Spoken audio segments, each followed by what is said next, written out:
Hi friends, welcome to Vismaya Kudal. So இன்னைக்கு என்னோட ஒரு சண்டே ரொட்டீன் தான். சில ப்ரிப்பரேஷன் ஒர்க் ஆஃபீஸ் சீக்கிரமாக அனுப்புறதுக்கும் குழந்தைங்கள எந்த ஒரு டென்ஷனும் இல்லாமல் கரெக்டான டயத்தில் வந்து ஸ்கூல் அனுப்புறதுக்கும் இந்த மாதிரி நான் ஒரே ஒரு நாள் பிளான் பண்ணனாலே போதும்.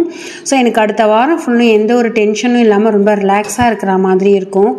ஜென்ரலாகவே வந்து பார்த்திங்கனாக்கா நான் வந்து நம்ம வீட்டில் இருக்கிற அந்த குழந்தைங்க போடுற ஹஸ்பண்ட் போடுற சாக்ஸ் எல்லாம் மிஷினில் வந்து அந்தளவுக்கு போடுறதில்லை. ஏன்னா ஒயிட் சாக்ஸ் அப்படிங்கிறப்ப ரொம்ப ஹெவியான அழுக்கு இருக்குது. ஸோ அதனால் கொஞ்சோண்டு தண்ணி போட்டு அதில் வந்து சர்ஃப் எக்ஸல் வந்து போட்டுடுறேன். தண்ணி சூடாக இருக்கிறப்பவே அந்த சர்ஃப் எக்ஸல் எல்லாமே வந்து நல்லா கரைஞ்சிடும். அதை வந்து ஒரு பவுல் போட்டு நான் அதில் போட்டுக்கிறேன். நான் வந்து ஸ்டெயின்லெஸ் ஸ்டீல் பவுல் யூஸ் பண்ணுறதுக்கு காரணம் அந்த நம்ம பிளாஸ்டிக் வாளியில் ஊற்றுனோன்னா மெல்ட் ஆகிடும் அப்படிங்கிறதுனால ஓரளவுக்கு ஒரு 5 நிமிஷம் வந்து அது ஊறினாலே போதும். ரொம்ப ஊற விட்டிங்கன்னா திரும்ப இறங்கின அழுக்கெல்லாம் அதுலேயே ஏற ஆரம்பிச்சிடும். அதுலேயே நம்ம வீட்டில் இருக்கிற சீப்பு இருக்கு இல்லையா, அதெல்லாம் சும்மா திரும்ப ஊற வச்சிடுறேன். ஸோ இதை எடுத்து நல்லா வந்து துவைச்சிட்டு காய போட்டோம் அப்படின்னாக்கா நமக்கு வந்து அந்த சாக்ஸில் வந்து ரொம்ப அழுக்கு வந்து சேரவே சேராது. இன்னொன்று ரொம்ப அழுக்கு பிடிச்ச சாக்ஸாக இருந்தாலுமே இந்த மாதிரி நல்லா கொதிக்கிற தண்ணியில் வந்து ஒரு 5 நிமிஷம் ஊற வைக்கிறதுனால ஊறுறப்பவே பாதி அந்த அழுக்கு வந்து வெளியில் வந்துடும். ஸோ கண்டிப்பாக வந்து உங்களுக்கு இது யூஸ்ஃபுல்லாக இருக்குன்னு சொல்லி நினச்சிங்கன்னா ட்ரை பண்ணுங்கள். அதே மாதிரி சீப்பும் நல்லா சூடான தண்ணியில் ஊற வைக்கிறப்ப அதில் இருக்கிற அழுக்கு எல்லாமே வந்து ஈஸியாக வெளியில் வந்துடும். நமக்கும் வந்து க்ளீனிங்க்குன்னு தனியாக ஸ்பெண்ட் பண்ண மாதிரி இருக்காது டைமு. ஸோ இதை வந்து நான் நல்லா அலசிடுறேன். இந்த ஒரு நாள் வந்து நம்ம கரெக்டாக பிளான் பண்ணிட்டோன்னா அடுத்த வாரம் ஃபுல்லுமே வந்து மார்னிங் டென்ஷன் அதெல்லாம் வந்து இருக்கவே இருக்காது. இன்னொன்று குழந்தைங்களுக்கு என்ன ஸ்நாக்ஸ் கொடுக்கறது அப்படிங்கிறது ஒரு பெரிய டென்ஷனாக இருக்கும். எப்போ பார்த்தாலுமே இந்த மாதிரி ஜங்க் ஃபுட்ஸோ பிஸ்கெட்ஸோ கொடுக்கறது கிடையாது. ஒரு நாள் ஃப்ரூட்ஸோ ஒரு நாள் இந்த மாதிரி ஏதாவது கொடுத்தா தான் அவங்களும் சாப்பிடுவாங்க. ரெகுலராக வந்து நம்ம ஃப்ரூட்ஸே கொடுத்துட்ருந்தோம் அப்படின்னாக்கா அவங்களுக்கும் கொஞ்சம் வெறுப்பாயிடும். அப்படிங்கிறதுனால கொஞ்சோண்டு ரொம்ப பார்த்து வந்து வாங்கி வச்சுக்கிறது. ஸோ அந்த ஸ்நாக்ஸ் வந்து ரெடியாக இருந்தாலே நமக்கு வந்து கொஞ்சம் டென்ஷன் இல்லாமல் இருக்கும். இன்னொன்று டக்குன்னு ஒரு சட்னி அரைக்கணும் அப்படின்னாக்கா நமக்கு வந்து வேர்க்கடலை போட்டு எந்த சட்னியில் வேர்க்கடலை சேர்த்தாலுமே அது டேஸ்ட் வந்து ரொம்ப நல்லாயிருக்கும். அதை வந்து அப்போ வறுத்துட்டு அரைக்கணும் அப்படின்னாக்கா அது வந்து கொஞ்சம் டைம் கில்லிங் ஒர்க்கு தான். அதுக்கு நான் ஃப்ரீயாக இருக்கிறப்பையோ இல்லை சண்டேவோ வந்து இந்த மாதிரி நல்ல வேர்க்கடலையை வறுத்துட்டு நல்ல ரூம் டெம்பரேச்சர் வந்ததுக்கப்புறமா ஒரு பாட்டிலில் போட்டு நல்லா டைட்டாக மூடி வச்சிடுறேன். ஸோ இது எல்லா ரெசிபிக்குமே சேர்க்குறப்ப வந்து டேஸ்ட்டும் நல்லாயிருக்கும், உடம்புக்கும் ரொம்ப நல்லது.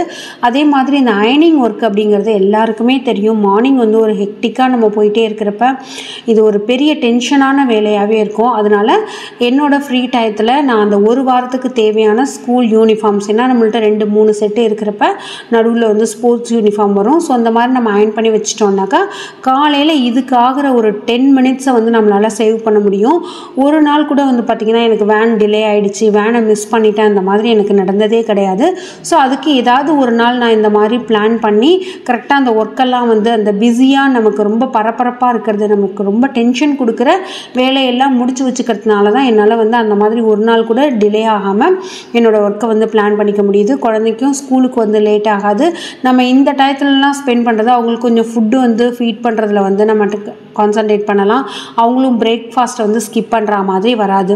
ஸோ அதனால் அந்த ஆஃபீஸ் அயனிங் ஒர்க்கும் சரி ஸ்கூலோட அயனிங் ஒர்க்கும் நான் வந்து இந்த மாதிரி சண்டேவோ இல்லை நான் ஒரு நாள் ஃப்ரீயாக இருக்கேன் அப்படிங்கிறப்ப இப்போ சண்டே நம்ம அவுட்டிங் போகிறோம் அப்படின்னாக்கா அதுக்கும் ப்ரீவியஸ் டே வந்து முடிச்சு வச்சுப்பேன். ஸோ அயனிங் முடிஞ்சிடுச்சு. இன்னொன்று நம்ம வீட்டில் ஏதாவது வாரத்துக்கு ஒரு நாளோ இல்லை 10 நாளைக்கு ஒரு தடவையோ ஏதோ வந்து சிக்காயிடுவோம், இல்லை வந்து நம்மளே அறியாமல் கொஞ்சம் தூங்கிடுவோம். அப்போ வந்து கை கொடுக்கறது ஒரு சூப்பரான பருப்பு பொடி வந்து இருந்ததுனாக்கா நம்ம நெய் போட்டு பிசைஞ்சு அது ஸ்கூலுக்கு வந்து பேக் பண்ணி கொடுத்துடலாம். அது ஹெல்த்துக்குமே ரொம்ப நல்லது. ஸோ காஞ்ச மிளகாய் பெருங்காயம் இதை வந்து நல்லா வறுத்து எடுத்துட்டு மேலேயே பூண்டு கொஞ்சம் கருவேப்பிலைலாம் சேர்க்கறதுனால நல்ல வந்து அந்த ஹேர் ஃபாலிங் இஷ்யூவெல்லாம் இருக்காது. இதை வந்து ரெகுலராக இந்த பொடியை கொடுக்க வேண்டாம். நமக்கு வந்து இந்த மாதிரி ரொம்ப பிஸி இருக்கும், இல்லை முதல் நாள் எங்கேயாவது வெளியில் போயிட்டு வந்தோம், காலையில் எந்திரிக்க முடியல, அந்த மாதிரி சுச்சுவேஷன் வரப்ப குழந்தைங்க வெளில சாப்பிட்றதையும் ஹஸ்பண்ட் வந்து வெளில சாப்பிட்றதையும் நம்ம வந்து அவாய்ட் பண்ணிக்கலாம். ஸோ அதுக்கு இந்த மாதிரி பருப்பு பொடி, எள்ளு பொடி, இன்னொன்று வந்து பார்த்திங்கனாக்கா கருவிடக துவையல், இந்த மாதிரி சில ப்ரிப்பரேஷன்லாம் நம்ம பண்ணி வச்சிட்டோம்னாக்கா நமக்கு வந்து அந்த ஃபுட்டு டென்ஷன் வந்து பெருசாக இருக்கவே இருக்காது. நம்ம கொஞ்சம் லேட்டாக எந்திரிச்சாலுமே நமக்கு வந்து அசால்ட்டாக அதை வந்து ஹேண்டில் பண்ணிடலாம். ஸோ இதை வந்து நீங்கள் ப்ளைனாக ஒரு நெய் போட்டு இதனால மிக்சியில் அரைச்சி வச்சு ஒரு ஏர்டைட் பாக்ஸ் வந்து ஸ்டோர் பண்ணி வச்சுக்கலாம்.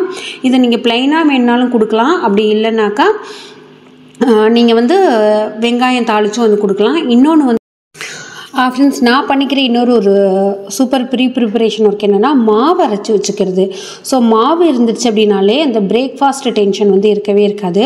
அதுக்கு நமக்கு வந்து முதல்ல கொஞ்சம் பேலன்ஸ் மாவும் இருக்குல்லையா, அந்த பழைய மாவு, அந்த மாவை இந்த மாதிரி நம்ம வந்து யூஸ் பண்ணிக்கலாம். அன்னைக்கு நைட்டு, சண்டே நைட்டோ இல்லை வந்து மண்டே மார்னிங் சரியாக மாவு புளிக்கலை அப்படின்னாலுமே இந்த மாதிரி யூஸ் பண்ணிக்கலாம். இதை வந்து நீங்கள் தாளித்து வைக்கிறதுனால மறுநாளுமே வச்சுக்கலாம். கடுகு, அதுக்கப்புறமா வெங்காயம், கருவேப்பிலை, நம்மக்கிட்ட என்னெல்லாம் வெஜிடபிள்ஸ் இருக்கோ அதெல்லாம் வந்து இந்த மாதிரி தாளிச்சிட்டு அதை ஓரளவுக்கு புளிப்பாக இருக்க மாவு சாப்பிட முடியல அப்படிங்கிறதுனால அதில் வந்து கொட்டிட்டு அதை வந்து இது வந்து அழகர் தோசை அப்படின்னு கூட சொல்லுவாங்க.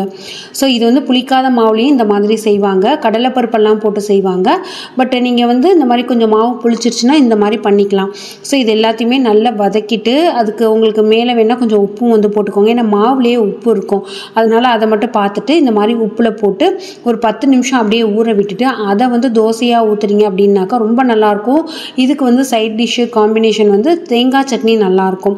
ஏன்னா மாவு புளிச்சிருக்கு அப்படிங்கிறதுனால நம்ம இந்த மாதிரி காய்கறி போட்டு ஒரு 10 நிமிஷம் அதில் ஊற விடுறதுனால அந்த புளிப்பை எல்லாத்தையுமே வெங்காயம், கேரட்டு, பீன்ஸ் இதெல்லாம் கொஞ்சம் வந்து இழுத்துக்கும்.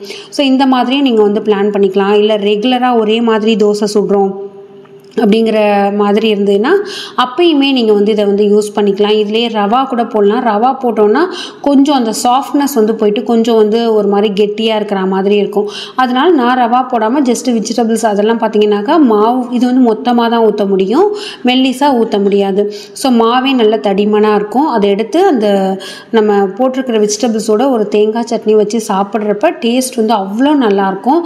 இந்த மாதிரியுமே நீங்கள் வந்து பிளான் பண்ணி வச்சுக்கலாம். இந்த மாவு வந்து பார்த்திங்கன்னா நீங்கள் ஃப்ரெஷ்ஷாகவும் இந்த மாதிரி ரெடி பண்ணி சாப்பிட்லாம். இல்லைன்னா முதல் நாள் நைட்டு ரெடி பண்ணி வச்சுட்டு மறுநாளுமே வந்து சாப்பிட்லாம். டேஸ்ட் வந்து ரொம்ப நல்லாயிருக்கும். ஸோ எனக்கு எப்போதுமே இது தேங்காய் சட்னியோட வச்சு சாப்பிட்றதுக்கு ரொம்ப பிடிக்கும். இன்னொன்று ஒரு சட்னி வந்து இருந்ததுன்னா நல்லாயிருக்கும் அப்படிங்கிற மாதிரி இருக்கும். ஸோ அதுக்கு வந்து ஒரு சின்ன வெங்காயம், இஞ்சி இதையுமே இந்த சட்னியுமே நம்ம வந்து ஒரு 2 நாள் வந்து வச்சுக்கலாம். ஸோ அதுக்கு மேலேயே வந்து கொத்தமல்லி இலை இதெல்லாம் வந்து ஒரே நாள் தான் பண்ணணுமா, சண்டே இவ்வளோ பேர்டன் வச்சுக்கணுமா அப்படின்னு சொல்லி நினச்சா சாட்டர்டே இல்லைன்னா நீங்கள் ஃப்ரீயாக இருக்கிற ஏதோ ஒரு ஹாலிடேஸில் இந்த மாதிரி சில ப்ரிப்பரேஷன் ஒர்க்லாம் பண்ணிட்டோம்னா நம்மளோட பிஸியான டேயில் அது ரொம்பவே நமக்கு கை கொடுக்கும். இது வந்து நார்மலான ஒர்க்கிங் மாமா இல்லை நீங்கள் அப்படின்னாக்கா அது ப்ராப்ளம் கிடையாது. நீங்கள் வந்து ஒர்க்கிங் உமனாக இருக்கிறப்ப இப்படி ரெடி பண்ணி வச்சிட்டிங்கன்னா உங்களோட அந்த பிஸியான டயத்தில் இதெல்லாம் ரொம்பவே கை கொடுக்கும். ஸோ இந்த மாதிரி வந்து ட்ரை பண்ணி பாருங்கள். கண்டிப்பாக வந்து அந்த வீக் டேஸ் ஃபுல்லுமே வந்து நீங்கள் ரொம்ப ரிலாக்ஸாக இருக்கிறத வந்து ஃபீல் பண்ண முடியும். ஸோ இந்த வீடியோ உங்களுக்கு பிடிச்சிருக்கு, மோட்டிவேஷ்னலாக இருக்குது அப்படின்னாக்கா மறக்காமல் கமெண்ட்டில் வந்து ஷேர் பண்ணுங்கள். இன்னும் உங்களுக்கு நம்மளோட விஷ்மியா குட்டி சேனலில் என்னெல்லாம் வீடியோஸ் வேணும் அப்படிங்கிறதையுமே மறக்காமல் கமெண்ட் செக்ஷனில் வந்து ஷேர் பண்ணுங்கள். Thank you, by.